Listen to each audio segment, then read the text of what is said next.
I am happy to bring you Matthew Griffin from Ultimaker. Matthew, thank you so much for joining us.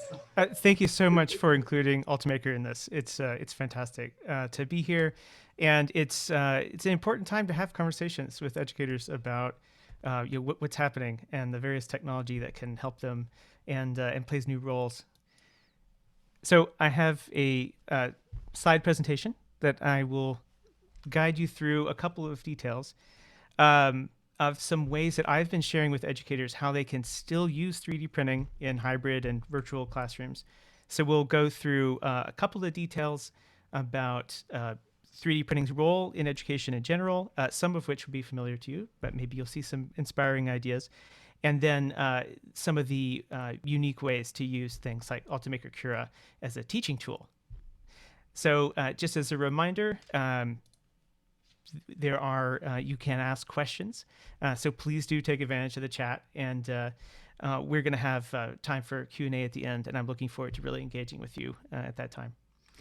So a couple details about me. I'm Matt Griffin, Director of Community Development for Ultimaker. I've been in desktop 3D printing since its very ancient beginnings of, 2009. And I was part of the original team at MakerBot, evangelizing the emerging market of specifically desktop 3D printers. I then worked with Make to create the 3D printer shootout series and created the community and support teams at Adafruit, where I posted over 3,000 blog posts, mostly about 3D printing, with a helping of Raspberry Pi on the side. I'm also the co-founder of Construct 3D, an academic 3D printing and digital fabrication conference for K-12, higher ed, and informal ed. I've been with Ultimaker since 2015, when we first created a US territory team. And I serve Ultimaker's professional, industrial, and educational community in a few ways, including our global webinar series, community and conference events like this one, and the podcast series Talking Additive, which has just completed its second season. Please check it out. There are a couple of really great education sessions already from season one.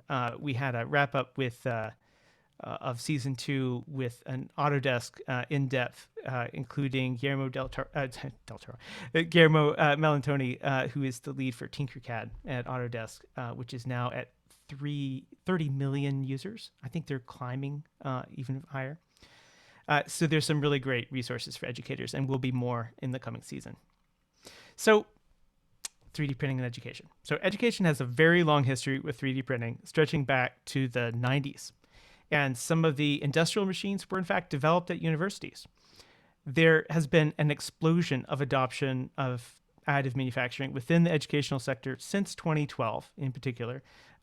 Many of you, or at least many TEQ customers have ridden this whole path from the beginning. So it's always nice to connect with audiences here.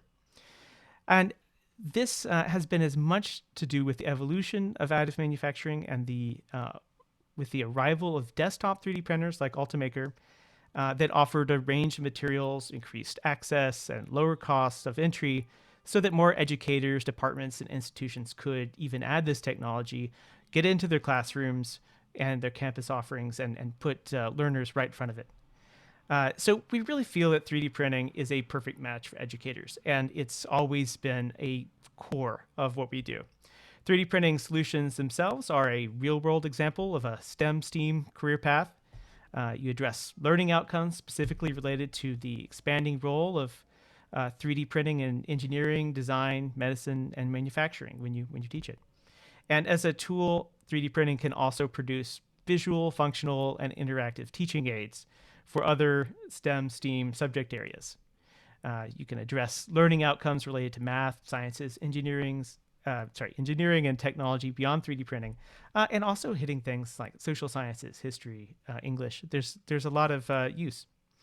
So while 3D printing in its first 2 decades was largely focused on the role of rapid prototyping for parts that would be later manufactured using other materials and processes, the role of 3D printing today can extend from the earliest concept sketches, part validation, prototypes, to truly functional mechanical prototypes, and beyond that to final products, opening up the role of the technology for further iteration, testing, and even light production runs. So part of this expansion of scope is due to the larger range of materials that now can be used on the platform, including engineering grade reinforced composites, property-specific materials like ESD-safe materials, medical grade, chemically resistant, etc. And part of this is possible because the initial outlay, operation costs, machine costs, and greater all-around access to the technology opens up uses that were difficult or just prohibitively expensive with older industrial use-restricted variants of the technology. While 3D printing's capabilities increased, so did the number of departments and classes that would use this technology, expanding beyond mechanical prototypes, architectural massing models, and design development prototypes to fully functional mechanisms, lush architectural context models, and product designs ready to share with potential stakeholders for feedback and ergonomics and key features. So consider this list of potential types of output from an FFF 3D printer. How can you map each of them to learning objectives for your course or lesson?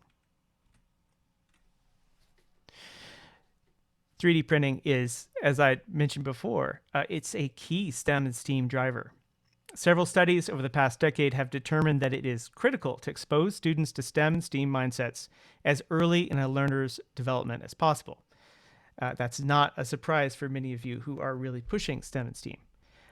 A lifelong impact must be established within the first years of formal schooling, within K-6, especially for girls who might otherwise forego pursuing STEM careers at all, something that I studied quite with a lot of focus while at Adafruit.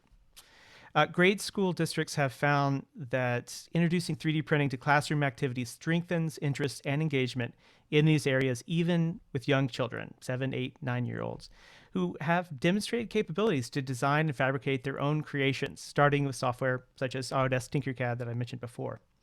And at each new stage of schooling, there are other opportunities for students to draw on this technology to help them explore concepts and areas more deeply.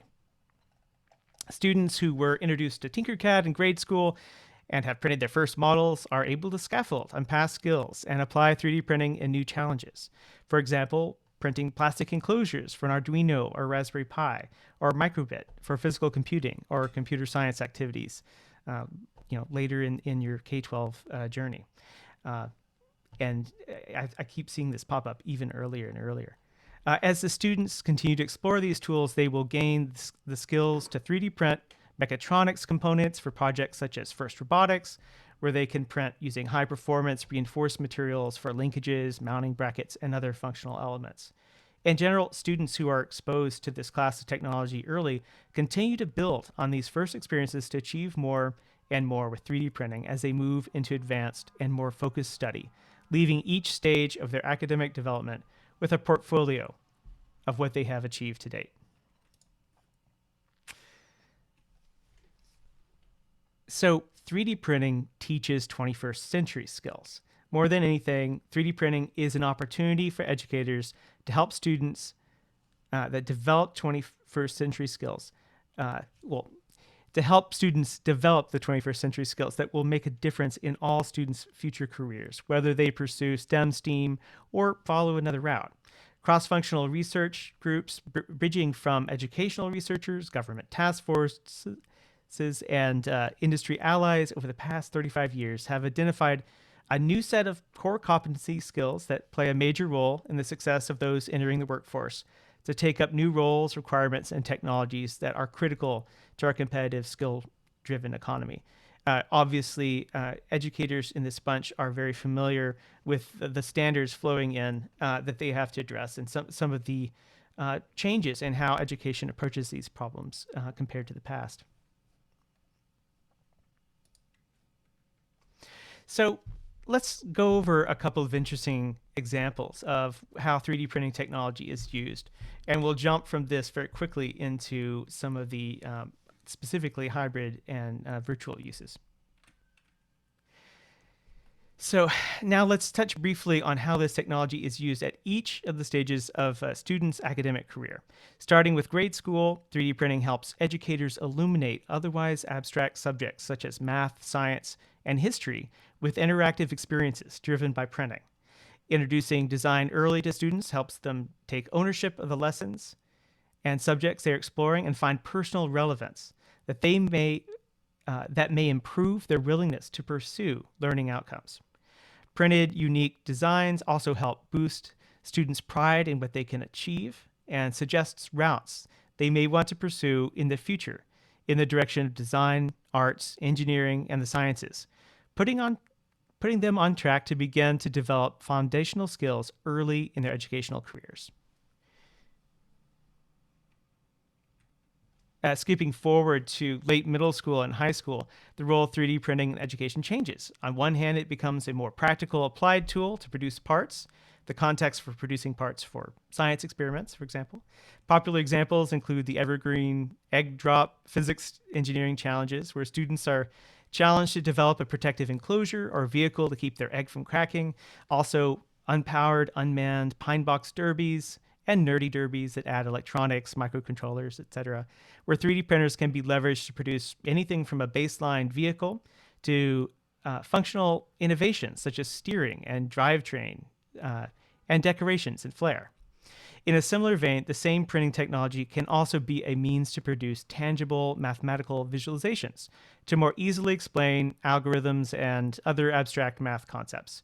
But the technology can also play a key role in introducing iterative design development, human-centered design, and collaboration. Here, the ease of use and access to the technology helps introduce physical output that would require additional skills and training to produce using other fabrication methods. At the university level, the scope for the technology expands further. Printers are incorporated into curriculum for everything from first-year courses to introduce digital practices to being a component of engineering capstone courses during senior years, etc. Students explore personal projects that help them develop the skills, understanding, and portfolio pieces that will prepare them for future careers. Groups of students work together to solve design challenges and complete human-centered design prompts to invent products to serve hypothetical or actual members of a local community. And more, like the quote on this slide features, well, let me jump to this one. We find that some careers are really expecting that people will have explored 3D printing to be ready for the workforce that they enter into. All right, so the value of these initial experiences with 3D printing extends beyond student academic careers. It gets them into the workforce and beyond. But here we are in a world that is really transformed. Especially in the wake of COVID-19 relief efforts, design and engineering firms are eager to snatch up junior staff who already have the basics of 3D printing skills and experience to help them amplify their company's additive manufacturing strategy. Manufacturers are also eager to hire additive techs who can demonstrate via certifications or portfolio projects that they have the training needed for roles in fabrication labs and services. With the arrival of COVID-19, schools were forced to immediately switch to online instruction. Not a surprise for you all. It's something that we're learning about and really thinking about a lot. This is a challenge for serving hands-on experiences typically offered by 3D printing. Over the course of the spring semesters, educators explored a huge variety of approaches to lesson design in order to complete courses that typically involve the use of 3D printers. The story of how 3D printing labs helped with PPE production inspired many educators with real-world case studies to highlight in classes, project-based design competitions for 3D printing objects to help avoid the spread of COVID. Many educators focused on 3D art, design software, and how technology like 3D printing fits with other digital design and fabrication technologies. Some academic makerspaces flipped to fulfilling parts or allowing students to use service bureaus to continue the printing experience. And other educational institutions sent 3D printers home with students so that they might continue the use of equipment. That tended to be certain very nice and fancy higher ed scenarios. Maybe someday in the future, this would actually be possible for all educational contexts. So let's explore some of these new ways to use 3D printing in an educational context when you can't get people the hands-on experiences that were really the initial exciting thing that made 3D printing kind of solve some problems that educators had for how to draw people close and show them what's possible. So exploring this in a purely virtual class experience in 2020 has been really challenging.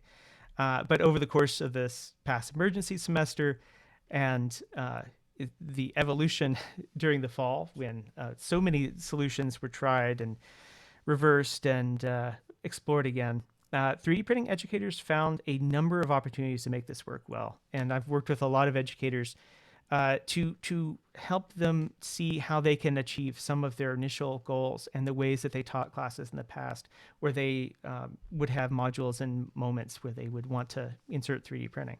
So we've collected a few inspirations that may prove useful to you all looking to continue to use 3D printing as either a key subject area or its ecosystem as a teaching tool.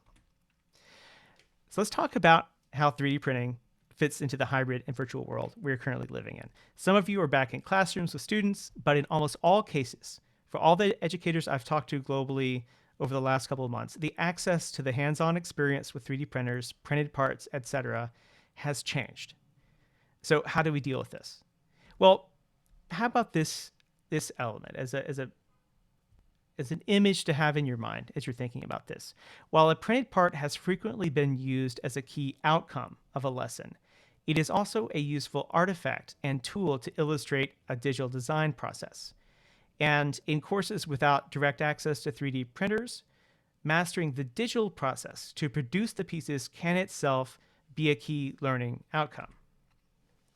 Many educators teach Cura, include Ultimaker Cura in their route to get their students to 3D printing. But what I want us to explore here today is teaching with Ultimaker Cura. So what is Ultimaker Cura for those of you who are on other ecosystems or haven't used it? Ultimaker Cura is 3D control software used to prepare jobs for productions on 3D printers. Ours is, at this stage, the most commonly used in the world because it's a general purpose tool. It doesn't just work with Ultimaker hardware. It works with hundreds of other vendors out there in the world. And there's a lot of independent development with it as well for those making their own custom machines and processes. So you import a 3D mesh file, an STL, OBJ, X3D, 3MF, and Ultimaker Cura slices it into layers to create a file known as G code, which is the code that a 3D printer understands. Basically, you're preparing a job file that the printer will then follow. It's human readable, not particularly exciting to read, and it has all the explicit instructions, kind of like a PostScript file, has all the explicit instructions for a desktop inkjet printer to produce, say, a 2D print. So for the last year, I've been helping educators find ways to teach with Cura, using Ultimaker Cura as a virtual demonstration of the process of 3D printing, as well as a great place to help learners get familiar with what is in play for a 3D printer before they even get their hands on one. Also, I brought with me a sprint through some of the useful Cura Basics for those who are not familiar with Ultimaker Cura. I'm saving it for the end. I don't think we'll have time for it, but I do have it as a resource, and I'm happy to share it with TQ and etc. so that you can have this and you can sprint through and get introduction how to use this free software that you can download and use even without a 3D printer. Okay. So here is a place to start. When you create something using a 3D printer, you create it 3 times, really. First, as a concept, where you must identify the need to use a 3D printer to produce the part and select the route, the machine, digital design tool, and material to use. Next, you create a virtual design created in CAD. 3D art software, for example, also works, or by tuning a generative system to produce a digital mesh model. So we have step 1, concept design, identify the problem to solve, select the route for how to produce a final part, establish project parameters to guide design. This is software, hardware, materials, post-processing. Step 2, virtual design, introduce 3D design software, use project parameters to produce the design, export a 3D mesh file ready for 3D printing. And finally, you prepare a 3D printing job where you translate that virtual design into a set of instructions that the 3D printer will follow to produce the precise final part, including material choice and slicing profile. What educators learned over this past year is that taking students through this process, even when they cannot print the outcome, still has serious values, especially thanks to access to Ultimaker Cura's preview mode, where it is even possible to click the animate button to see precisely the path order for how a specific layer might be printed. You can see an animation of the nozzle, basically moving over that layer to see what is happening. Not maybe as exciting as peering into the belly of a 3D printer at work, but it gets you there. And that, by the way, combined with taking screenshots, means that you can have a lot of discussions about how this process works and use your other technology to turn it into a game, etc. Well, we'll go over a specific approach to this next. So mastering that entire sequence prepares a learner to understand design development and execution, and prepares them to understand fabrication processes that have multiple steps and dependencies where decisions about machine, software, and materials play a major role in the result. And starting with this sequence before exploring each of those stages in isolation may help learners better navigate each of these three steps: sharing a concept into a design plan, designing a part in a virtual space, and preparing a print job with a set of raw materials. So these steps here, to go over them in detail: step 3A, if you will, physical fabrication. Import a 3D mesh file into Ultimaker Cura, select a machine, material, and printing profile suited to needs, evaluate the result using the preview mode. Were the right settings selected? And step 3B, which is optional in this case, because you can actually get pretty far even if you skip this part. But nice if you as an educator or somewhere in the school, it's possible to have the part produced. So if the equipment is available, the instructor or the school will produce the part, use photos, videos, and live video conferencing to share the parts with students, and offer multiple routes to evaluate the results. And then you iterate on this design. So here are three classroom context options for how to use this approach in your lessons. And by the way, it has been surprising to me and pretty exciting to see that actually this also solves some of the frustrations of educators teaching with 3D printing who have short class periods in which they're trying to show whole processes. So you might find that you use this, well after hybrid and virtual is less the emergency to solve. So in a virtual only classroom, you can introduce the entire three-step design process and ask learners to make observations within Ultimaker Cura preview mode's printing simulation about how specific design features will be executed. It's a great chance to take a snapshot and invite the learners to draw over them. For example, how do you execute the top lip of an overhang, a shallow embedded or embossed detail, or a thin or thick wall? If the instructor can fabricate that feature and send photos and or video reference back to the learners, that learner can then compare the results in terms of the intention, the physical fabrication, and the process simulation. Video conferencing allows the instructor to share a webcam view of the part or Ultimaker Cura for a review of the simulation. Example would be designing letter stamps, and the teacher could try them out to see if they turned out the way students designed them, redesigning when needed.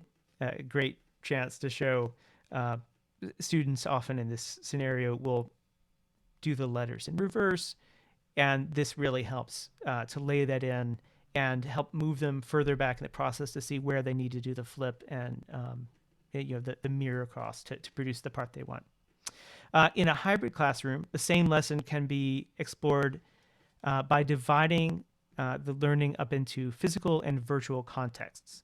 Off-site students can focus on the simulation in preview mode, while the on-site students can focus on observing the fabrication process. When both contexts share with each other so that on-site learners can analyze how the machine produced the part differently than the simulation and vice versa, this fuels a conversation about the differences and similarities and what can be understood about future design processes as a result. An example, print a light stand, where those who are in the class could test out the models and virtual students create and provide feedback or iterative design and fabrication suggestions.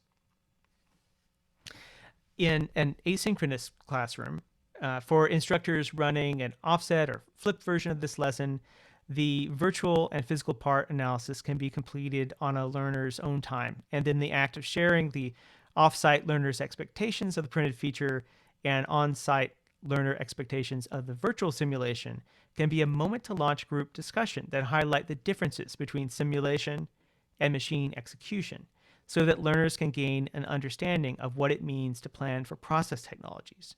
One of the key things that often is missed by students who are first exposed to 3D printing is that this really is a process technology. It's not a Star Trek replicator. And this really highlights that lesson. An example, each student could design a puzzle piece and see if it fits into the others based on the parameters and iterate when needed. A great way to build upon your introduction to digital practices, design, process, iteration, and review would be applying this process towards human-centered design, design thinking, and community projects. Let's review a few examples for inspiration. In this picture, club members at College of the Desert provide feedback on how effective a set of 3D printed tactile models are for the blind and visually impaired. There were a lot of interesting lessons learned about and a lot of assumptions from those who were attempting to be helpful that were quite useful. So participants identified what was and wasn't clear about each model to help iterate and design better parts. Which models are useful for teaching? Which models should be iterated and improved upon, and which models should be set aside. An idea in the classroom for the times would be to create a no-touch gadget to prevent the spread of COVID, like door openers, claws to hands-free adapters for seeing things like this. There's been a lot. All the students have been thinking about this. This gives them something tangible to do and to finally get their voice and their ideas into it. And then just as a last share here. So Rich there is a pioneer that was part of the Enable community. He got his students involved early on to create a prosthetic hand for his son Max, who was born with amniotic band syndrome. From hands, they moved to clips, and the prosthetic in the lower right is the latest version of Max's prosthetic, which is based on a high-res scan of a cast made of his residual limb and then modified in Tinkercad. So instead of designing what you anticipate an intended recipient would want, that's to remind me that I should wrap this up, and we are on the last slide here, so that's great.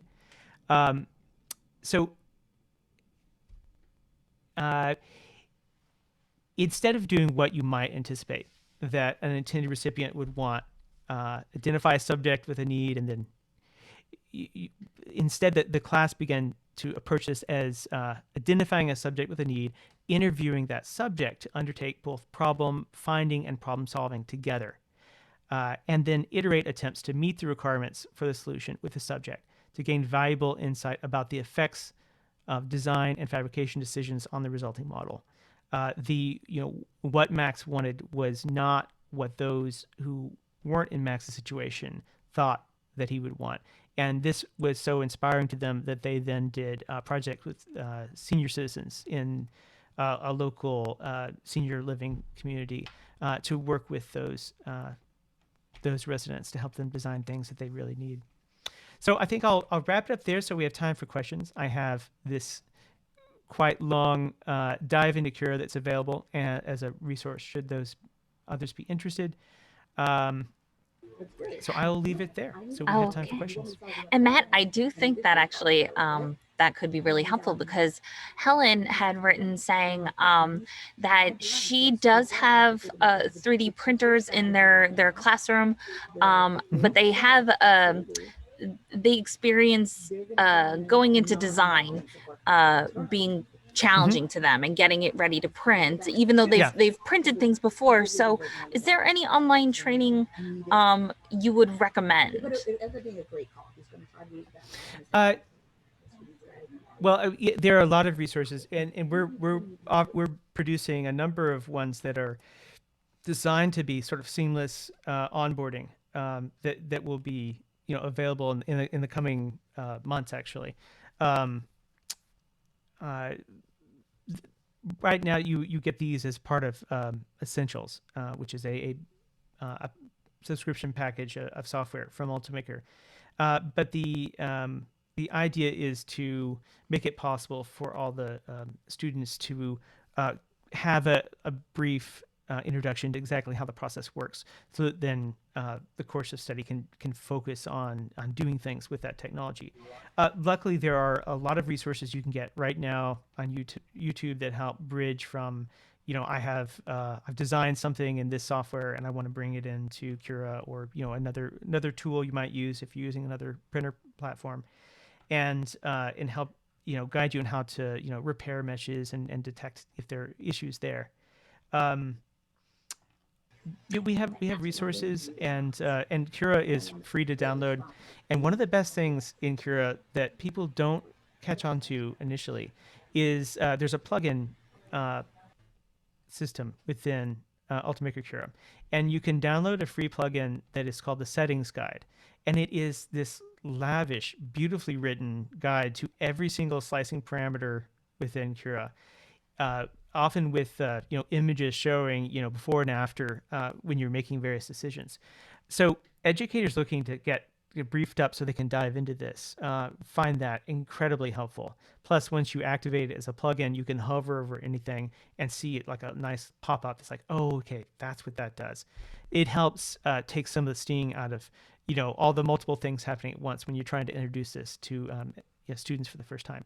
It also has a troubleshooting section that you find by looking up the guide, and that it shows some of the most common printing challenges and how to address them in the slicing software. So I'd point to those things, and definitely we'll share with DQ all our best resources as they roll out to help educators, Great. I get also up do and want to using 3D printing. mention. I also want to mention on our Otis for Educators platform, Tech's Otis for Educator platform has tons of great resources for educators who are just getting started with 3D printing. There's a lot of PD sessions, and they are all CTLE certified courses. And one other resource that I could mention that Tech can provide, if you have a 3D printer and basically the problem that you're encountering is just trying to figure out how to incorporate it into your lessons, we have a service Hmm. called iBlocks, where basically we work with schools to create an entire skeleton of what they could do. We assess what products the class already has, and we build activities with the schools to address what sort of project based learning goals they want to achieve. So, something to check out if you go to www.techteq.com. You can learn about both of those resources. And I do have one more question in the chat.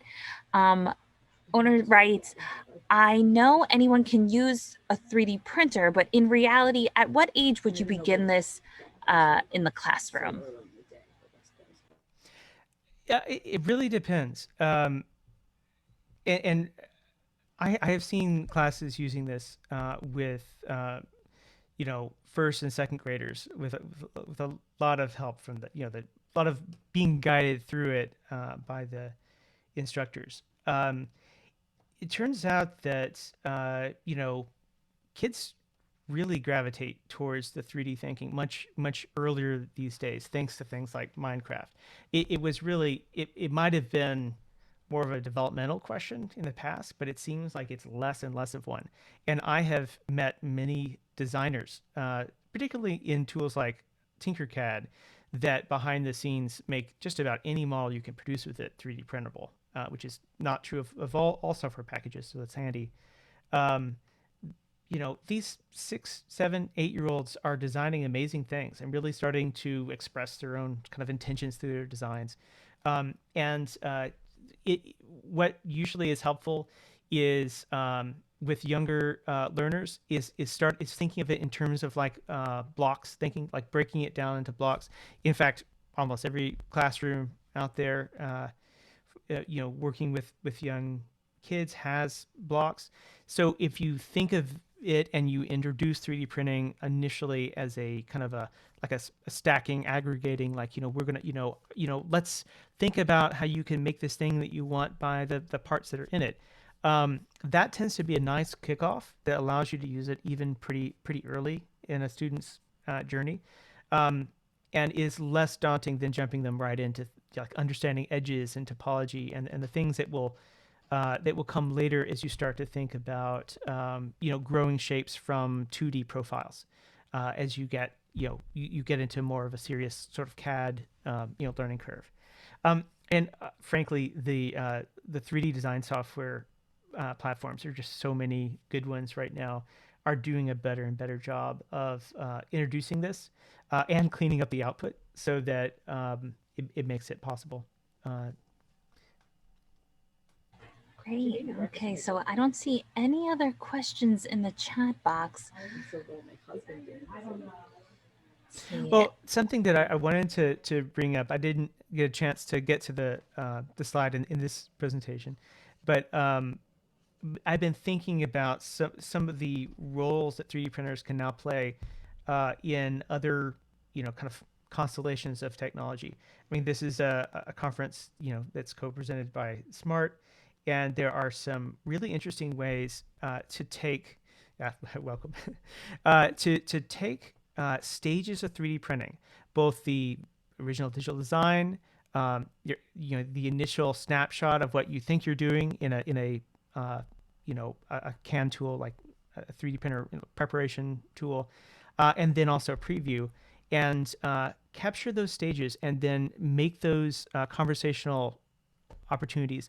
Get the students drawing things, drawing over screenshots, sharing them, and you can then compress that process of 3D printing into a shorter time period.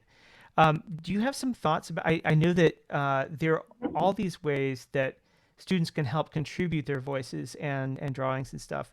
Do you want to share some thoughts about how these kind of strategies might work in Yeah, our technology? absolutely. Hi, everyone. I'm Jen from Smart. Matt and I were just talking as we were getting together and watching this presentation. It had me thinking a lot about the hybrid classroom and also when eventually we return to work. As you were describing and showing the images of what's been printed digitally. Through the 3D printer. We have, with our smart boards, everyone's quite familiar with the interactive displays that we have. So being able to highlight that on the board and ink over it and give students and teachers the opportunity to really blow it up in a way and show that on the screen. We also just launched a new document camera that has web camera capabilities and a microphone. So you can even bring that into the virtual environment. And our boards all do, of course, the integration with our conferencing software. So even like we were here today, we're really using Zoom. So being able to bring that home. And then, of course, with our software. So the tech team has got tons of training on all of our smart learning suites through their Otis. And in there, you'll see there's handouts so students can do individual work. So the screenshots are describing that, being able to have those sent out to students individually. And we also have workspaces. So really getting that brainstorming and grouping students together virtually, whether they're at home or in class on their devices. And then, then they go forward to all the software and actually printing it up together. Fantastic. And thank you for that clarification. That's really helpful.